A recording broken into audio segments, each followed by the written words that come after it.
Alléluia.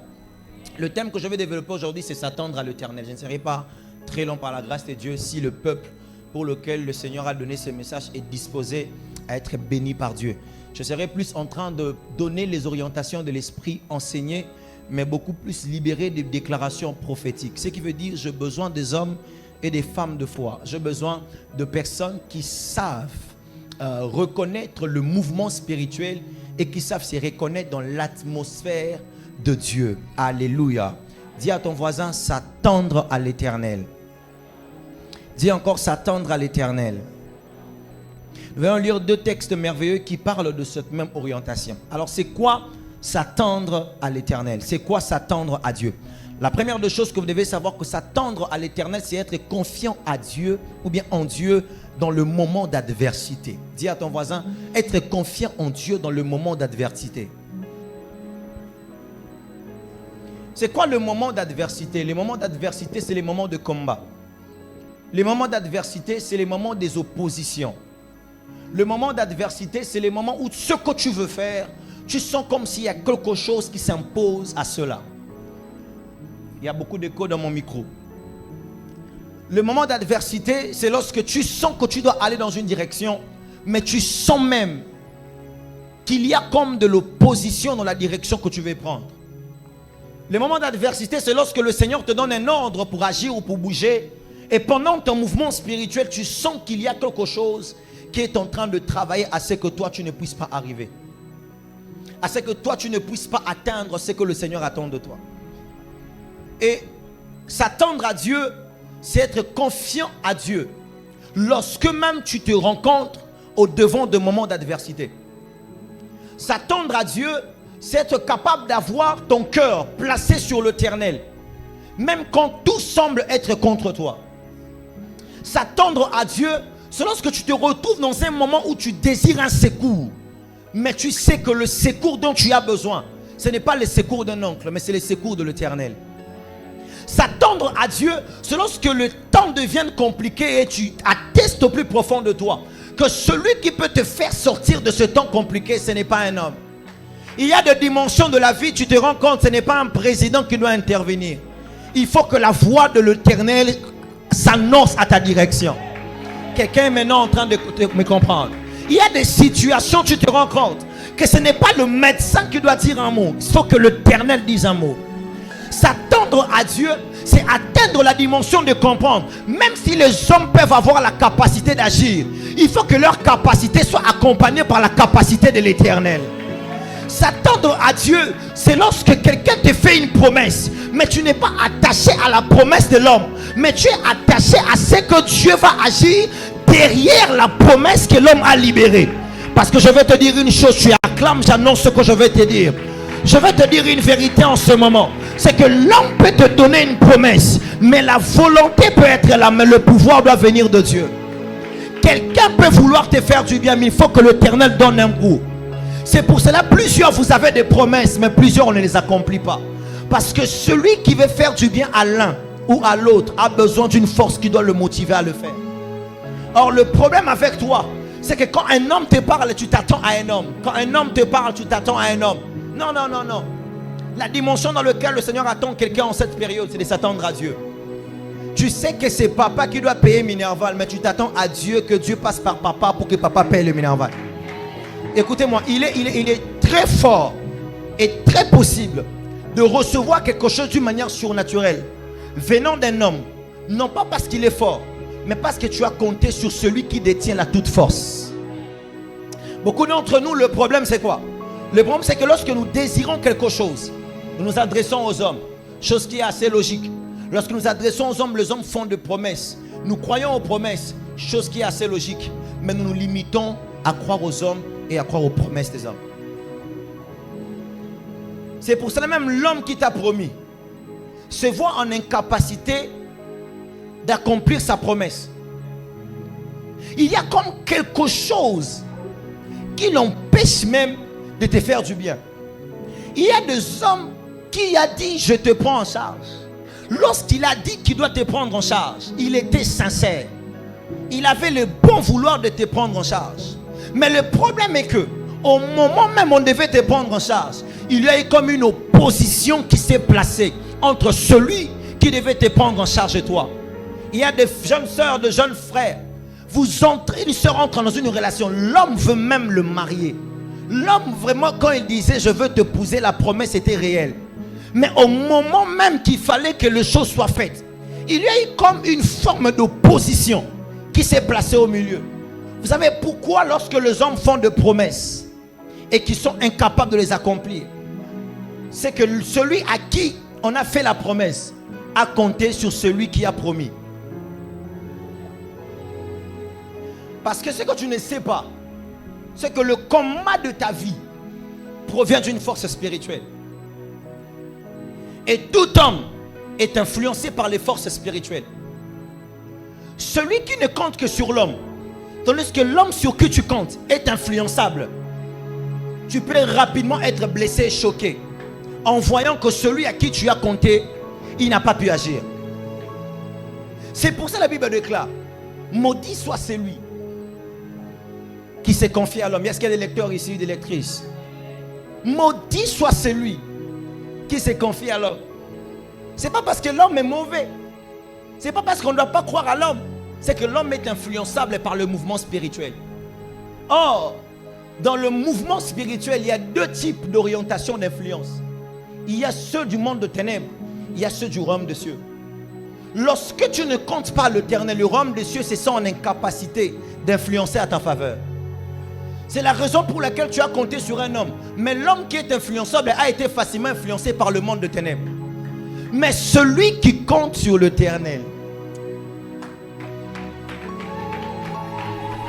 il se retrouve dans une circonstance où même quand l'homme n'a même plus envie de te faire du bien, il se retrouve même en train de te faire du bien. Parce que sa faisabilité là n'est pas question de sa volonté. Il y a une puissance surnaturelle qui l'a influencé. Je prie pour tout celui qui m'a compris qu'en cette saison, de la même manière que le Seigneur t'a parlé, que la puissance du ciel influence des choses en ta faveur. Si ton amen pouvait atteindre le stade, quelque chose va se déclencher dans le ciel. Je dis que la puissance du ciel influence des choses en ta faveur. Le problème avec toi, c'est que tu te confies aux hommes. C'est pour ça que le psalamiste est en train de dire: ce n'est pas l'armée qui protège le roi. Mais nous, on connaît que c'est l'armée qui protège le roi. Mais pourquoi le psalamiste dit que ce n'est pas l'armée qui protège le roi? Parce qu'une armée qui n'est pas soutenue par Dieu ne saura protéger son roi. J'ai envie de dire une chose à quelqu'un. La moto que tu as prise et qui t'a ramené ici en bon état, ce n'est pas parce que tu es un bon chauffeur. Il y a eu un Dieu qui a fait à ce que la personne conduise bien. Oh, je vais prêcher à quelqu'un. Je sens que je suis seul dans la salle. Je dis, la voiture même que tu as prise pour arriver ici, donc ton trajectoire n'a pas été assurée parce que tu es monté dans un véhicule, il y avait bon chauffeur. Tu es monté dans un véhicule où l'intelligence même de la conduite n'émanait plus du chauffeur. Ça provenait d'une puissance surnaturelle du oh mon Dieu, d'en haut, et qui veillait même sur ton parcours. I pray for you. Que Dieu te mette dans le trajectoire ou dans lequel lui il est en train d'influencer. Oh mon Dieu, mon roi, le mariage que tu attends ne te confie pas à l'homme, confie-toi à Dieu. Que Dieu mette la volonté dans le cœur du monsieur qui doit se présenter. La main n'est pas venue. Je sens qu'il y a des personnes qui sont réticentes. J'entre dans le domaine des étudiants. Le minerval que tu attends ne te confie pas à un homme. Confie-toi à Dieu. Que Dieu donne de la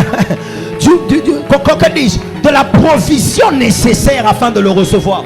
Je vois que les étudiants ne sont pas avec moi. Je prie que là où tu as déposé ton CV, je sais que tu n'es pas le meilleur, mais que le Dieu du ciel influence positivement ta direction. La personne qui est censée te sélectionner, les mains sont levées et je sais voir dans mon esprit plusieurs sélections prophétiques en train de se faire. Je vois quelqu'un en train de chercher le travail. Il a appelé l'oncle. L'oncle a dit je ferai quelque chose. Il a appelé le pasteur. Le pasteur a dit je verrai. Laisse que le ciel influence les choses en ta faveur. Et même si l'oncle ne pourra rien faire, qu'un inconnu intervienne dans ta direction. Je disais même un inconnu intervienne dans ta direction. Parce que tu te confies à l'Éternel. Lève tes mains, dis je me confie à l'Éternel. Dis encore plus fort, je me confie à l'Éternel. J'ai vu des hommes aller à l'hôpital, payer beaucoup d'argent, mais il n'y a pas eu de résolution par rapport à leur santé. Ce qui veut dire, je ne me confie pas au médecin, je me confie à l'Éternel. Aïe. J'ai vu des personnes très compétentes, très intelligentes, des femmes très belles, mais ne pas avoir ce qu'elles étaient en train de chercher. Ce qui veut dire, je ne me confie pas à mes capacités, je me confie à l'Éternel. C'est pour ça que la Bible parle de la loi et du témoignage. Si on ne parle pas ainsi, il n'y aura pas d'aurore pour le peuple. Il y a ceux qui se confient à la loi. La loi, c'est la logique. Comme tu es belle, tu dois forcément te marier. Comme tu es intelligent, tu dois forcément réussir. Comme tu es comme ça, tu dois forcément avoir. Il y a aussi la race de témoignage. Le témoignage, c'est que la personne que tu es ne correspond pas à ce que tu cherches, mais tu le cherches. Et parce que tu le cherches pas par toi, tu le cherches par l'Éternel. Tu n'es pas en train de compter sur ton énergie, tu es en train de compter sur celui-même qui a mis ce désir de grandeur dans ton cœur. Oh, je ouvre une parenthèse pour dire à quelqu'un, quand tu sens qu'il y a un désir de grandeur dans ton cœur, c'est pas toi, c'est Dieu. Quand tu sens que ta destinée est appelée à entrer dans une autre dimension, dans une période, c'est pas toi, c'est Dieu. Est-ce que je suis avec quelqu'un? Grady, tu n'es pas là. Quand tu sens que ici c'est la saison même que Dieu doit te glorifier, je dis c'est pas toi, c'est Dieu. Quand tu sens qu'en cette période les choses doivent bouger d'une manière accélérée, j'annonce que ce n'est pas toi, c'est Dieu. Et j'ai besoin de te dire, confie-toi à l'Éternel. C'est là où tu vois une personne, on ne sait même pas d'où il sort. Un bon matin devient une légende. Ceux qui se confient à l'Éternel chancellent, sautent. C'est-à-dire, je ne sais pas comment je vais te dire. L'Esprit du Seigneur est en train de parler à la destinée de quelqu'un. C'est-à-dire, le temps ne permet pas. La force ne permet pas. Le visage ne permet pas. Le bagage ne permet pas. Mais le Seigneur t'impose. Il t'impose. Il dit, mon bon vouloir, c'est de te voir être là.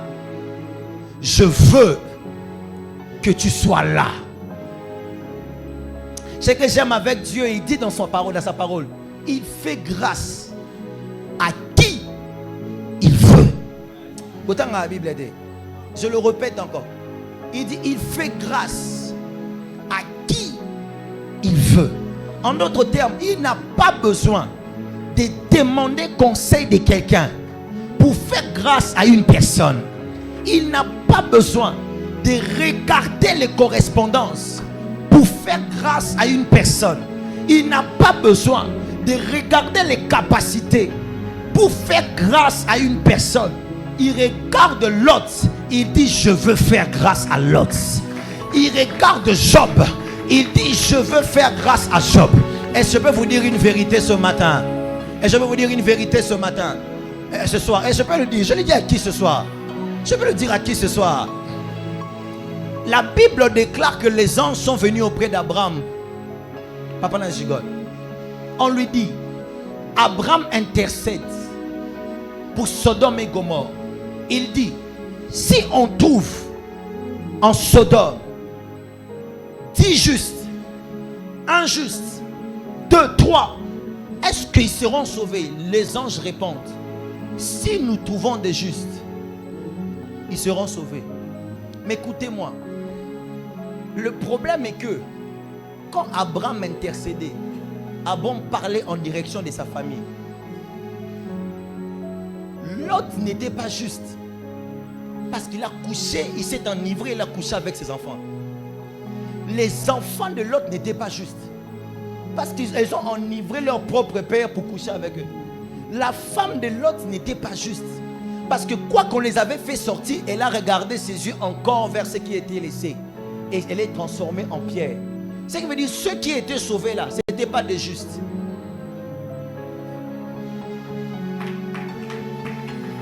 C'était des personnes qui ont trouvé grâce.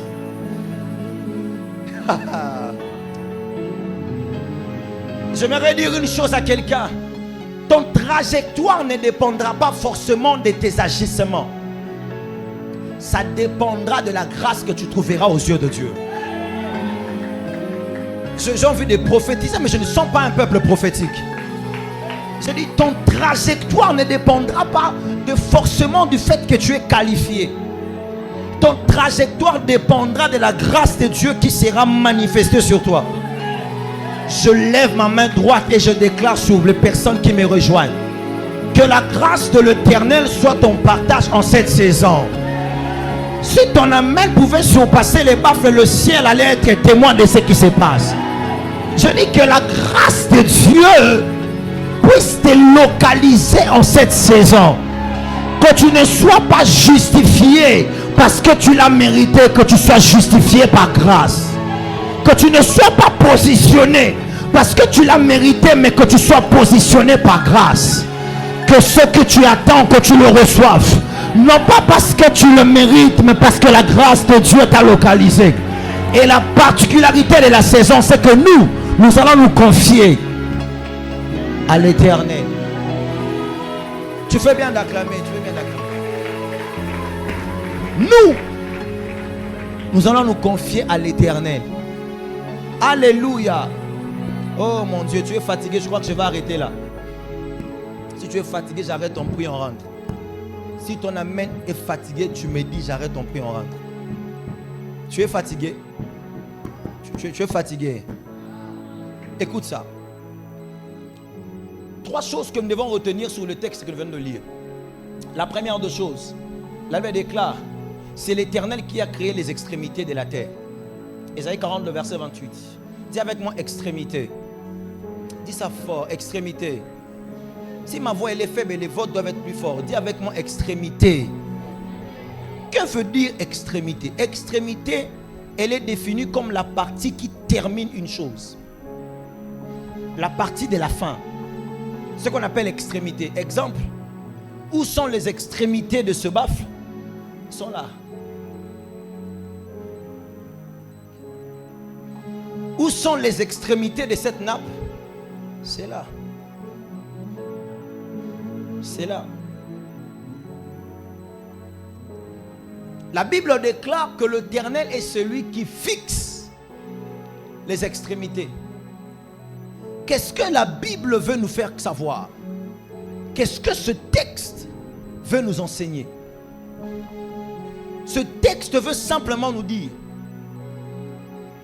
que Dieu seul a le monopole de la délimitation ici sur la terre des hommes. Ça veut dire que Dieu seul est celui qui détient la capacité. Je dis le seul qui détient la capacité de dire que cette affaire finit là.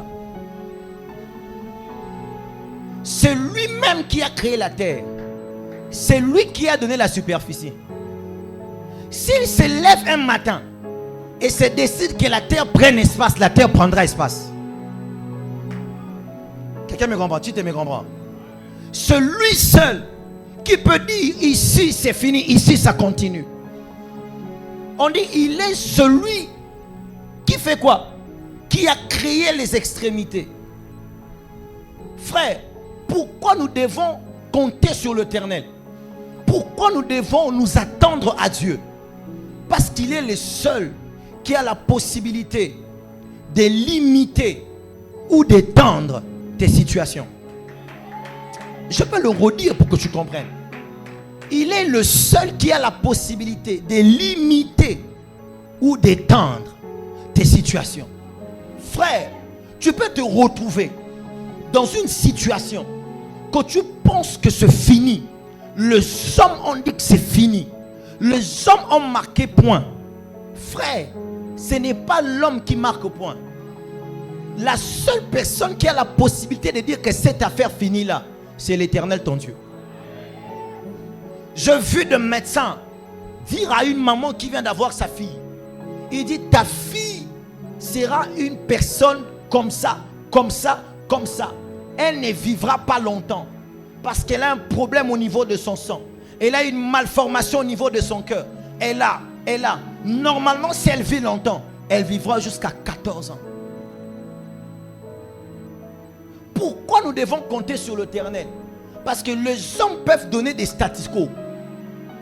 Mais l'Éternel a la capacité d'étendre le statu quo.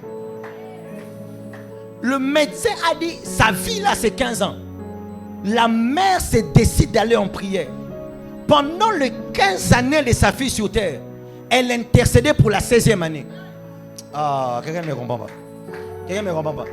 Pendant les 15 années de sa fille, elle intercédait pour sa 16e année. Un bon matin, la vie de sa fille devient légende. L'âge de 15 ans arrive. Il reste 11 mois. L'âge de 16 ans arrive. La dame s'élève. Il dit, Père, je te bénis. Tu as étendu la vie de ma fille. 17 ans, 18 ans, 19 ans, 21, 22, 23. Un jour, elle tombe malade. On dit qu'on doit la checker. On check sa vie. On fait le checking complet. La dame demande, son problème de cœur là c'est comment? On dit, nous on ne voit pas de problème de cœur ici.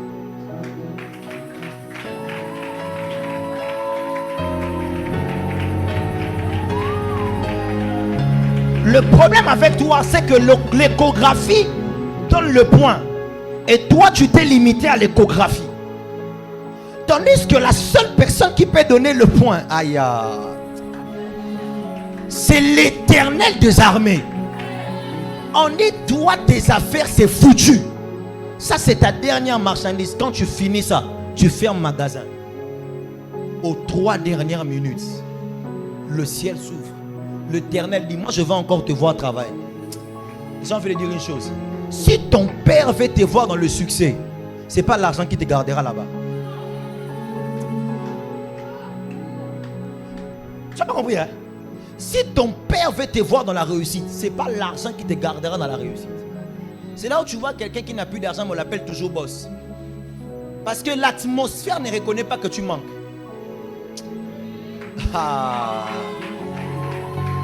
L'atmosphère ne reconnaît pas que tu manques. Nous sommes de ceux-là qui manquons. Mais les gens disent qu'on a beaucoup d'argent. Vous savez pourquoi? L'Éternel dans le monde spirituel a étendu nos limites. I pray maintenant for you. Que les limites que l'Éternel a étendues dans le monde spirituel, que le monde physique l'atteste. S'il y avait des amens spirituels, j'allais percer. Je dis, au moment où tu es assis là, là où tu penses que tu es limité, l'Éternel est en train d'étendre. Je vois quelqu'un qui était limité à 500 francs, Dieu étend à 1000 francs. Si la main augmente, je vois quelqu'un qui mettait que des offrandes en francs, le Seigneur t'amène dans la saison de dollars parce qu'il veut te voir entrer dans cette chose. Je vois quelqu'un qui s'est limité au Malais, mais qui passe aussi un dimanche à Pullman. Je sens que je prophétise dans une destinée. Je vois quelqu'un qui était seulement en train d'avoir des revenus de 100 $ le mois, mais qui bizarrement se rencontre toucher 500 $. Dans le monde spirituel, le Seigneur te détache de 500 et il t'amène à 1000. S'il y a des personnes avec moi, je vais aller encore plus loin. Il t'enlève de 1000, il t'amène à... Il enlève de 2000, il t'amène à... Il t'enlève à 3000, il t'amène à... Il t'enlève dans les 1000, il t'amène dans les... millions, parce que le ciel ici, même pendant que tu es assis là, non pas toi qui es assis, pendant que tu es debout là, le Seigneur vient de faire le processus. Il y a de ces choses qui se font par détermination. De la même manière que tu t'es levé là, le Seigneur vient de faire le processus. Je dis que le processus vient de s'imposer. Tu dormiras ce soir comme tu es, mais le lendemain matin, s'il y a un Dieu dans cette église, car oh mon Dieu mon roi, mon Dieu mon roi, mon Dieu mon roi, que quelque chose commence à se faire dans le monde spirituel. Parce que Dieu est en train d'étendre les limites. Lève tes mains, j'ai envie de déclarer prophétiquement sur toi. Je déclare dans ta destinée que toute limite qui a été placée sur toi est en train de tomber. Les amens ne viennent pas. À qui je suis en train de parler? Là où on a dit que ton parcours, c'est le parcours de la maladie. Là où on a dit que ton parcours, c'est le parcours de la souffrance. Là où on a dit que ton parcours, c'est le parcours de fête, de perte. Même si ça provient d'un membre de ta famille. Si je suis ton père spirituel et tu es sous ma couverture ce soir, je parle et je déclare que cela est en train d'être brisé ici et maintenant au nom de... Et de la même manière que le Seigneur vient de briser tes limites, laisse qu'il t'étende. Tu n'es pas avec moi, je dis laisse qu'il t'étende. Grady, laisse qu'il t'étende. Oh mon Dieu, Que Dieu étende ta sphère d'affaires. Que Dieu étende ta sphère de commerce.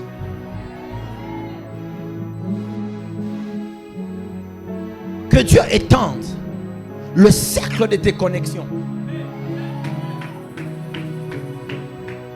Tu as trop d'amis qui te servent à rien. Que le Seigneur te sorte de là. Tu as trop de numéros à qui tu ne peux pas appeler pour demander de l'aide. Que le Seigneur te sorte de là. Que le Seigneur étende ta sphère amicale. Que tu te rencontres bizarrement et étonnamment au milieu de personnes utiles pour ta destinée. Je vois quelqu'un avec la main levée là-bas. Que Dieu te voie. Que Dieu fasse en sorte que ce que tu faisais comme affaire était connu par un groupe de gens. Mais bizarrement, qui ne te connaît? Que tu te sentes obligé d'établir un système de livraison massif. Parce que les commandes sont en train d'exagérer.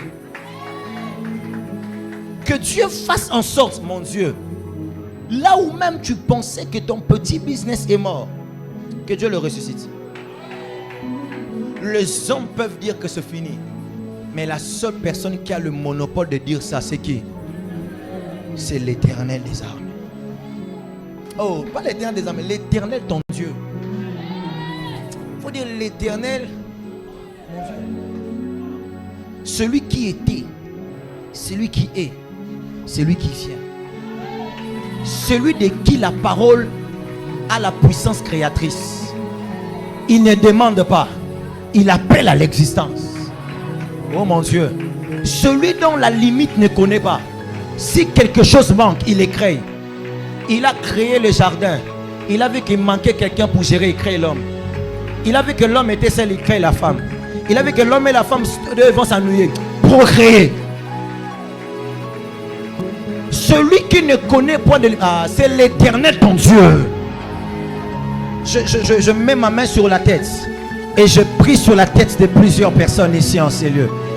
Là où ton intelligence est limitée, que le Seigneur crée d'autres particules de développement. Toi qui étais 5e, 30e, que Dieu t'élève dans la liste des premiers. Écoutez-moi, la Bible déclare que vous êtes la tête et non la queue. Tu ne peux pas te permettre d'être grossièrement la queue inutilement.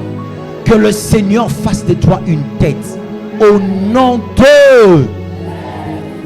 Tu peux te rasseoir, je vais te dire un truc. Quelque chose qui me bénit dans le même texte. Il dit ceci. Grady, tu t'embrouilles, il faut être présent. Tu es dans mes amens et dans mes accords. Écoutez, la Bible déclare ceci. Il dit, l'Éternel, personne ne peut le sonder. C'est-à-dire, personne ne peut comprendre le tendu de son intelligence. C'est ce qu'on a lu, n'est-ce pas? Nul ne peut sonder le cœur de l'Éternel. C'est-à-dire, ce que lui fait là, il le fait dans une intelligence où l'homme, même s'il se bat à comprendre, il ne comprendra pas. C'est pour ça que moi je dis toujours, si quelque chose atteint la dimension d'être comprise, c'est que ce n'est pas Dieu. Dieu prend plaisir à faire des choses incompréhensibles. C'est pour cela le parcours de ses enfants sont remplis de témoignages. Parce que le témoignage est l'émanation d'une action surnaturelle. Si quelque chose a été fait par Dieu, nous devons témoigner que ça, c'est la main de Dieu.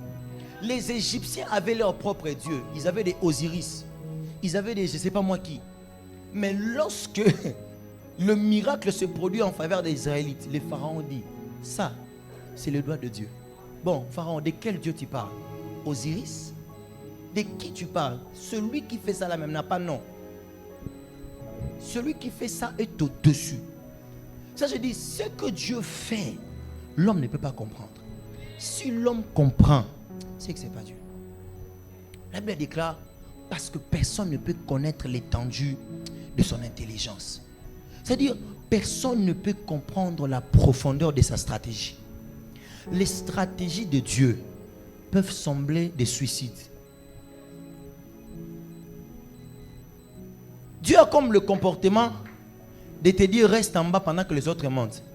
À un moment donné, là où tu es en bas, là, une porte s'ouvre, tu entres, tu te retrouves au-dessus de tout le monde. Les stratégies de Dieu sont comme des suicides.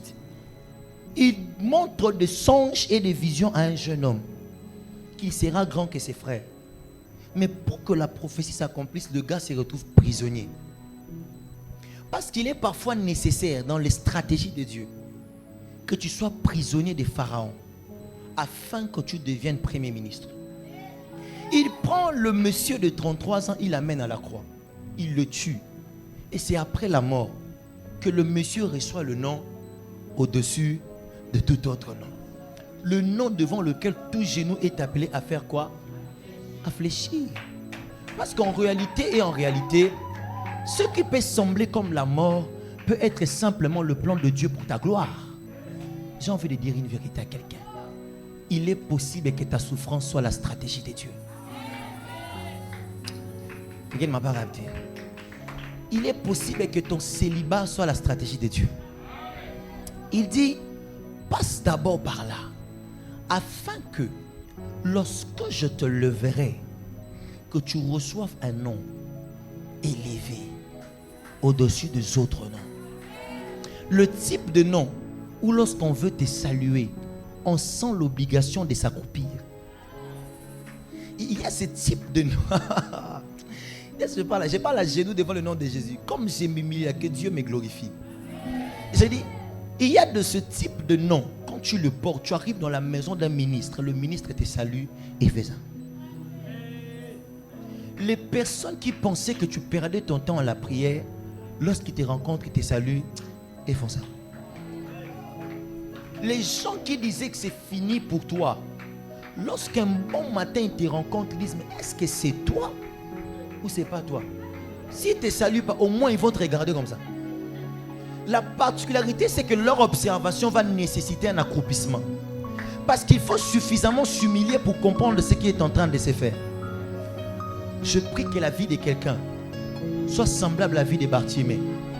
Ou lorsqu'on dit, qui a péché pour que Bartimée soit aveugle? Christ de réponse n'est pas question de péché, c'est question de la gloire de Dieu. Il est possible que derrière l'aveuglement et la souffrance de quelqu'un se cache simplement la gloire de l'Éternel. Derrière le tas de ta santé, il y a une gloire de Dieu qui veut se manifester. Ton amen n'est pas fort. Et je sens que tu n'es pas prophétique. Derrière ce que tu vis, il y a la gloire de Dieu qui veut se manifester. Ô Père, telle est ma prière. Fais-moi passer par le chemin que tu veux que je passe. Même si ça sera un chemin où je serai insulté, comme m'insulte même fort. Je vois Christ à la croix, les hommes passent, les hommes crachent sur lui. S'il faut qu'on crache sur moi, papa, pour que je reçoive un nom élevé au-dessus de mes contemporains, qui crachent même. Est-ce que quelqu'un ne me comprend pas? S'il faut que je passe par une période où les gens doivent observer ma difficulté, afin que ma gloire puisse éclater ta gloire. Oh Dieu. Oh, je prie comme Christ. Seigneur, fais-moi passer par là. Christ arrive dans une période de sa vie, il voit la croix. Il dit, si c'est possible, éloigne cette coupe de moi. Après, il revient en lui-même. Il dit, seulement ta volonté.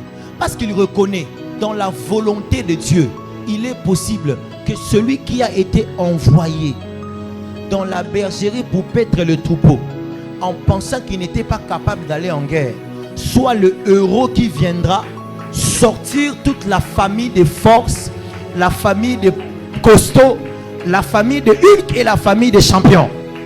Il y a une destinée ici qui m'entend.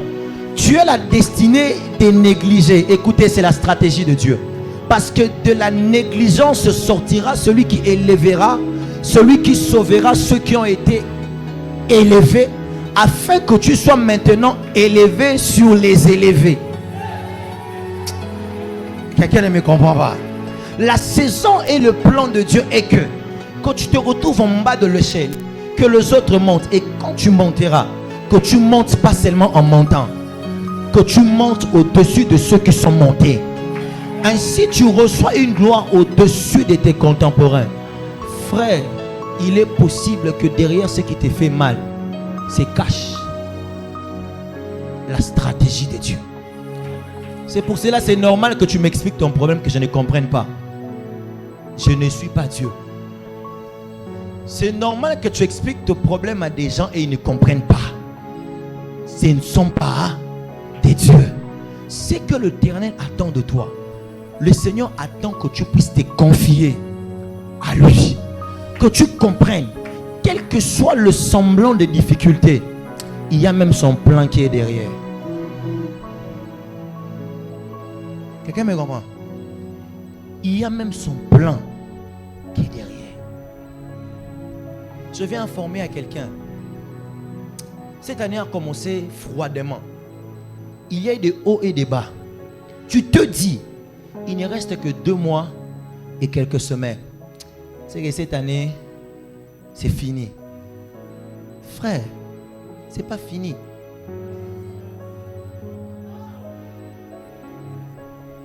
La Bible déclare, selon le plan de Dieu, mieux vaut même la fin d'une chose que son commencement. Il est possible que dans mes débuts, je sois humilié. Il est possible que dans mon parcours, je sois humilié. Mais je ne serai pas humilié dans ma fin. Ceux qui se confient à l'Éternel ne vivent pas l'humiliation.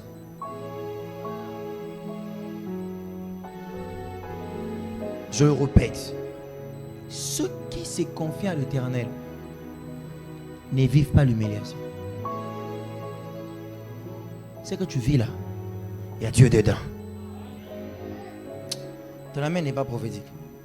J'ai dit, c'est que tu vis là, il y a Dieu dedans. Il y a Dieu dedans. La deuxième des choses que nous devons retenir de ce texte que je viens de lire, la Bible déclare, il donne et renouvelle de la force et de la vigueur. Le verset 29. Le verset 29, il dit, il donne et renouvelle de la force et de la vigueur. La force ou la vigueur est définie comme l'énergie mise en action, l'énergie dépensée ou l'énergie nécessaire. Écoutez, l'Éternel est celui qui maîtrise la quantité et la densité de l'énergie dont tu as besoin afin d'affronter un combat. C'est quelque chose qui est caché dans ce texte. L'Éternel est celui qui maîtrise ces choses. Il connaît réellement ce dont tu as besoin pour ce combat. C'est pour cela quand il t'a amené aujourd'hui au culte, il t'a amené pour te donner une force. Il reconnaît que le chemin par lequel tu passes n'est pas simple. Il sait que le trajet même où il t'a amené, c'est pas joli. Mais tu te sens faible, tu te sens incapable, tu te sens fatigué. Je viens te dire, le Dieu même en qui tu crois est celui qui maîtrise la capacité et la densité de la force dont tu as besoin pour affronter ça. Le péché avec lequel tu es en train de lutter, le Seigneur est celui qui maîtrise la capacité et la densité nécessaires dont tu as besoin pour affronter ça et pour réussir. Et je dirais même pour triompher sur ça. C'est pour ça qu'il dit dans la parole, il n'y a aucune tentation qui ne pourra venir en ta direction qui soit au-dessus de ta force. Parce que quand j'ai permis que cela arrive, j'ai infusé de la force nécessaire au plus profond de toi. Oh mon Dieu, je ne connais pas par quel chemin tu es en train de passer. Que Dieu t'infuse une force. Comme de la perfusion sanguine, que Dieu t'infuse une force. Comme de la perfusion médicale, que Dieu t'infuse une force. Les études commencent à devenir compliquées, tu veux te fatiguer, que Dieu t'infuse une force. Continue. J'ai dit à quelqu'un, continue. Tu veux avancer, tu sais que là où tu pars, c'est la direction de Dieu. Ah, je sens même ici, Dieu me parle. Tu sais que là où tu pars, c'est la direction de Dieu. Mais tu sens que tu commences à te fatiguer. Que Dieu t'infuse la force. Ici et maintenant, je lève ma main, je prie. Tu ne sors pas de ces lieux sans la force nécessaire. Je dis, tu ne sors pas. Si tu oses sortir, que l'ange de l'Éternel te bloque et te ramène. Tu ne sors pas de ces lieux sans la force nécessaire. Je parle comme pour blaguer. Je vais vous relater une histoire. J'étais dans une retraite. J'ai dit, personne ne sortira ici sans être touché par l'Esprit du Seigneur. Quelqu'un se rappelle de cette retraite? On était en retraite là. Et après on a prié. On a prié. Les gens sont tombés sous l'onction. Il y a une sœur qui n'est pas tombée sous l'onction. Le culte est fini. Elle était dans le salon. Amen, amen. Elle s'élève. Elle veut sortir du salon pour rentrer chez elle. Elle tombe. Parce que j'avais dit que personne ne sortira d'ici sans être touché par l'onction. Elle arrive à la porte. Elle est touchée par l'onction. Elle tombe. Même si le sorcier de ta famille s'élève comment? Là où ils ont mis faiblesse, Dieu accorde force. Tu ne t'es pas retrouvé ici par hasard. Il y a d'autres qui ne sont pas venus. Nous savons voir ça. Et je sais que tu as fait des embouteillages, des réalités. La semaine, tu as vécu des choses pour être ici. Que le Seigneur qui t'a amené ici t'infuse la force nécessaire. Que tu n'abandonnes pas au nom de Jésus. Que tu ne perdes pas espoir au nom de Jésus. La troisième des choses, et je finis par là, c'est que ce n'est pas la grande armée qui sauve. La Bible déclare dans Psaume: voici l'œil de l'Éternel est sur ceux qui le craignent, ceux qui le respectent et ceux qui espèrent en sa bonté. Écoute, seuls ceux qui sont sous l'œil de l'Éternel subsistent dans les batailles. Je répète. Quelqu'un me comprend? Moi j'avance rapidement. Seuls ceux donc qui sont sous l'œil, le regard de l'Éternel subsistent sur la bataille. Au-delà des promesses, au-delà de la force qu'il te donne, il veille sur toi. J'ai envie de dire à quelqu'un qui pense qu'il est seul: tu n'es pas seul. Là où il n'y a personne là, il y a quelqu'un. Shadrach, Meshach et Abednego se trouvent dans la fournaise ardente. Il n'y avait personne. Il y avait quelqu'un. Paul et Silas se trouvent dans la prison. Il n'y avait personne d'autre pour les aider. Il y avait quelqu'un. Daniel se retrouve dans la fosse aux lions. Il était une proie pour les lions. Il était seul. Mais il y avait quelqu'un. En fait, moi je sais, avant même qu'on jette Shadrach, Meshach et Abednego dans la fournaise, Dieu était là. Parce que si Dieu est venu après, ils allaient même brûler un peu. Parce que c'est la présence de Dieu qui a changé la fournaise ardente à une salle VIP climatisée. Je dis climatisée parce qu'il n'y avait ni chaleur. Ils avaient quand même la possibilité de chanter, d'adorer. Je dis VIP parce que celui qui était là, même le roi a reconnu qu'il avait le visage semblable au Fils de Dieu. C'est-à-dire, si lui, il n'était pas là avant, ils allaient brûler un peu. Je crois aussi que lui, il était là avant même qu'on jette Daniel dans la fosse aux lions. Parce que la Bible déclare qu'on a affamé les lions pendant combien de jours? Plus de 3 jours. Le lion était affamé. Frère, le lion, quand il est affamé, il est affamé. Le lion n'est pas mis de quelqu'un. Même lion mis à domicile à Dubaï a mangé quelqu'un. Un lion qui est né au milieu des hommes a mangé un homme. Parce qu'on a oublié de lui donner son compote. Le lion n'est pas mis de quelqu'un. Il y a de ces dingueries de richesses que moi je ne ferai pas. Même si Dieu m'élève comment, tu ne me verras pas à la compagnie d'un lion. Si tu me vois, c'est que sous mon pantalon, il y a des barres de fer. Non, je dis barres, des plaques. Non, si tu me vois, je dis si tu me vois à côté d'un lion, ou même c'est Dieu même qui m'a envoyé là-bas. C'est pas Dieu, il y a des choses de dingueries, moi je ne ferai pas. Parce que le lion n'est pas mis de quelqu'un. Si Dieu n'était pas dans la fosse avant Daniel, même la jambe là elle est déjà partie. Certainement Daniel allait dire, quand on m'a jeté, façon on m'a attrapé, je ne sais même pas comment la jambe gauche était déjà partie. Si le Seigneur n'avait pas envoyé son ange, il n'allait pas sortir indemne. Même l'œil là allait partir. Ou bien même la main allait partir. Ce qui fait que ces gars-là entrent dedans et sortent complets, c'est qu'avant même qu'ils entrent, le maître était là. Donc quand on jette Daniel, Daniel trouve des lions calmes. C'est comme s'il y avait un vieux qui dit hey, chut. Lion ne le touche pas. Après le lion regarde et dit on a faim.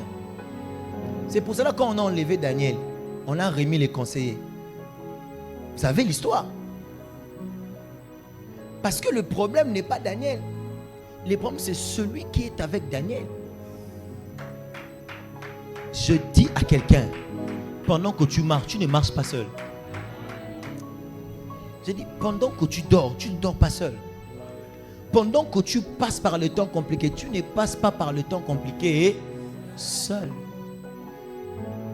Le yeux de l'Éternel est sur toi. J'annonce dans la vie de quelqu'un. En cette saison, aucun plan de l'ennemi ne peut s'accomplir dans ta vie. Aucun. Parce que le yeux de l'Éternel est sur toi. Il y a des personnes ici, les membres de vos familles ont cherché votre mort. Ils continuent à chercher. Ils continueront à chercher jusqu'à ce qu'ils se rendront compte qu'ils te cherchent dans les séjours des morts. Le français a raté quelqu'un. Je répète encore. Il y a les membres de ta famille qui ont cherché ta mort. Ils continuent à te chercher jusqu'à ce qu'ils se rendront compte qu'ils sont en train de te chercher dans les séjours des morts. Et pendant qu'il te cherche dans les séjours de mort, un ange lui dit, pourquoi cherches-tu parmi les morts celui qui est vivant? I pray for you.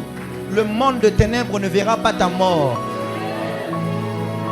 On ne va pas t'enterrer par intention d'homme. Nous irons enterrer ceux qui veulent nos morts. Je ne sais pas comment on fait pour manger les uns. Nous sommes les autres. Ah, quelqu'un n'a pas compris. J'ai dit, je ne sais pas comment on fait pour manger les uns. Nous sommes les autres. Nous sommes de ceux-là même qu'on n'arrive pas à manger. Parce que si ta stratégie était de me voir par terre, un bon matin, je serais en train de m'envoler. Quelqu'un a compris ce que je viens de dire là? Si ta stratégie était de me voir à terre, un bon matin, je serais en train de m'envoler. Je prie pour toi. Aucun plan du monde de ténèbres ne s'accomplit contre toi. Tu sais pourquoi? Parce que les yeux de l'Éternel est sur toi. Lève tes mains et dis, Seigneur, je crois et j'atteste que tes yeux sont sur moi. Dis, Seigneur, je crois et j'atteste que tes yeux sont sur moi. Est-ce qu'on peut s'élever en prière?